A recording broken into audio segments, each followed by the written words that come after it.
Hej kámo, věděl jsi, že můžeš obchodovat s cizím kapitálem? Já taky ne, dokud jsem neobjevil hash hedge. Představ si tohle. Dáš jen $100 na testovací účet, projdeš jejich jednoduchou prověrkou a bum, máš k dispozici až $10,000 na Binance Futures. Žádné půjčky, žádné dluhy, čistě jejich peníze, na kterých bereš 80% zisku. Já jsem první měsíc vydělal $3,000 čistého. A to jsem začínal úplně od nuly. Nejlepší na tom? Když uděláš chybu, ztrácíš jen jejich peníze, ne své. Hash hedge ti nechává volnou ruku, můžeš skalpovat, swingovat, dělat cokoliv. A výplaty chodí každý týden bez keců.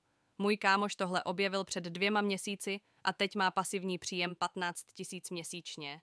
Proč to ještě zkoušíš na svém vlastním účtu, když můžeš obchodovat s profesionálním kapitálem?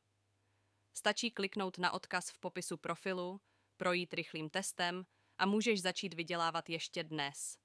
A jestli si myslíš, že je to nějaký podvod, klidně se mě ptej v komentářích na cokoliv, ale varuju tě, za pár měsíců budeš litovat, že jsi nezačal dřív. Odkaz v popisu profilu.